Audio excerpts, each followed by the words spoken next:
бидејќи загинал вашиот сопруг, како се грижи државата за вас како семејство, за вашите потомци? Исто како што се грижат тие за своите, како што видов во спотот што го имавте снимено. Многу убаво се грижите и вие за вашите. Така исто се грижат и нашата држава за нас. Толку. Благодарам. Оливер? Само еден момент, бидете љубезни. Оливер? Па, не знам. Како се грижат? Која е незадоволство? Грижата за нас, ние ше, пошто имаме контакти со... Значи, се дадува по некои станови, што треба да се исплаќат тие станови. Се вработи по еден, мислам, али то не е доволно за... А што станат не е доволно? Што сакат Значи, да... имаше големи ветувања, че се... Че има некои поголеми права во школување на децата, запишување на факултети, на загинатите. Тие права никој не ги... Мислам, ти не му се стварени, не му се дајни ни основни части. Така, значи, дамата ја познава многу добро, сум бил повеќе пати во посета во име на Унијата на бранителите и можам да кажам дека ова што го рече дека се грижи државата, како што и за борците на ОНА, односно жртвите се грижат нивните, под наводници беше, значи дека буквално никој ништо не се грижи за бранителите.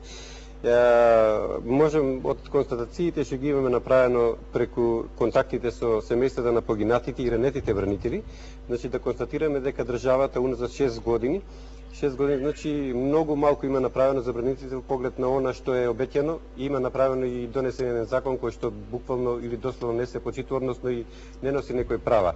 Да не ги спомнуваме обештетувањата на семејствата на погинатите. Во момент на жалост, во момент на тага, од министерствата му дојдоа и му поднетнаа да подпишат изјава дека нема да тужат и со некои 200-250 илјади денари ја замачкаа сета работа, изразија сочувство и така натаму.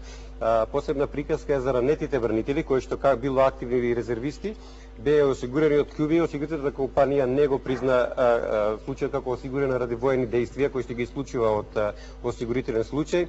Исто така и надоместот на нематеријалната штета што ги следува согласно Законот за внатрешните работи или Законот за облигациите, бидејќи работникот ја повреди за време извршување на редовни работни задачи, како што беше случајот со Трајковски, извршува задача во интерес на државата и патува со авион државен, така натаму така и ние бевме повредени, меѓутоа обештетувањето и ден денес 6 години се талка некаде изгубен по лавиринтот на системот од судскиот систем, нели? И нема пресуди, нема решение, се нешто се влечка, се нешто се врти така. Да не спомнуваме посебна е приказката за резервистите кои што пред војната работеа и има своји работни места, се озваа доброволно на повик. Само момент. Дали има единствен одбор кој се грижи за заштита на правата на борците на ОНА? До сега имаше едно здружение на што го водише Фазли Велију, а сега е уште една, кај што сум ја представник на таа организација на војните ветерани. И тука... Колку има кај македонците, кај албанците има две, кај македонците колку има, едно 15? Значи, официјално 8 директни учесници, 8 друженија во Македонија постојат, кои што се обединети сега во Унија и во технија регистрација пред судот, пред надлежниот суд. А иначе, можам уште и да додадам на колегата, пошто преска постои прашање, уверението за бранител кое што секој учесник во одбраната на територијата го доби, на државниот суверенитет на Република Македонија го доби, стои називот, значи во борбата против учесник, во борбата против албанските терористи. Значи не е некој термин што јас го искористив овде сега или некој филозоф да го измислувам, и од друга работа, нели кога праша Прегеска во врска со она правата не биле остварени така натаму. Па албанците се во од самостојување на Македонија во власта, прво беа ПДП, после беа ДПА. ДПА не беа ни регистрирани како политичка партија, сепак беа во власта. Тоа е друго прашање што политичките партии се однесуваат како акционерско друштво само за своите. Каков е односот на државата кон ранетите или инвалидизирани припадници на безбедносните сили, не на резервниот состав, на активните? Државата, тоа е владата. Да. Ние во овој период од 2001 година па до денес променивме повеќе влади, се сменија повеќе влади. Значи, ако зборуваме за владата во моментот кога конфликтот настана, владата на премиерот Љупчо Ѓорѓиевски, значи во тој период беше донесен овој закон за посебни права на припадници на безбедносни сили, меѓутоа тој закон беше многу слаб, да кажам, полн со пропусти, кои што претежно се однесува на правата на војните инвалиди и на правата на семејствата на загинатите. Со тоа што оние припадници на безбедносни сили кои што не беа повредени, никој не ги третира.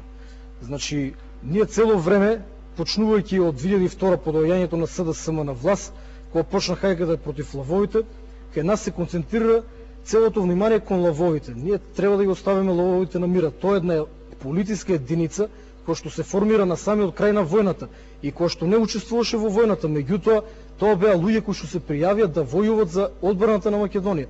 Значи тоа што тие не војуваа е затоа што војниот конфликт заврши. Значи ако ги тргнеме лововите на страна, оние припадници на безбедносни сили, кои што ние секојдневно ги среќаваме околу нас, еден полицаец кој што нас регулира сообраќај на раскрсница, еден позорникар полицаец кој што се шета со пендрак лево-десно, тоа беа оние припадници на безбедносни сили кои што активно учествуваа во вооружените борби, исто така и припадниците на армијата. Значи, нив речиси никој и да не ги третира. Добро, поштувани гледачи, добро вечер, само еден момент. Добро вечер. Добро вечер. Повелете. Добро вечер за господата во студио. Се јавува брат на погинат редовен војник, кој моментално неговата фамилија е целосно запоставена после случајот, после погинувањето на војникот, на Танушевците случајот, но извештајот тоа нема. Не беше дозволено да иде неговата фамилија на лице место да го посети настанот каде што се случил. Па таткото и мајка од тој момент навака се нон-стоп болни, а во судот се талкаат предмети за обештетување. Има таму некој господата од Сдружение што е таму, он кажа нешто во врска со судските спорови што се водат за тоа. Јас би сакал најпрви, мојот брат беше, дента требаше да се скини. Враќајќи се од Танушевци, погина во возило Леонидас. Од тоа навака немаме никакви извештаи, дали како дошло и што дошло. Од другата страна се демантира дека тамо во тој момент немало луѓе од нивната страна, а нашиот брат погина без никакво објаснување дали погина вака или така. Ние евентуално сме излажани од армијата. Јас бев вработен во армија, за рок 3 години добив 10 или 12 решенија, се жалев кај министерот, но добив плата за 4.500 денари, што евентуално моите трошкови не можам да ги покријам. Сега се префрлив во гранична полиција, таму малку ми е подобро, но од армијата сме згадени, така да кога се слуша ова, јас најискрено би посакал и другата страна да има исти права, како што ние сме турци по националност и затоа сме изоставени. Дури една жена од Министерството за време на подпишувањето на документот со татко ми му рекла дека него не му припаѓа тие права, дека он е турчин, дека нема што да бара од оваа држава. Добро, ви благодарам многу. Поштувани гледачи, следите емисијата во која во вториот дел, после прилогот што сега ќе го видите и рекламите, ќе разговараме за можните решенија на, условно кажам, речникот кој го употребуваме, ресоциализација, социјален статус, права на поранешните припадници на ОНА и поранешните припадници на безбедностните сили на Македонија. Сега видите уште еден агол на снимки и искажувања од моите соработници во ЧУМ.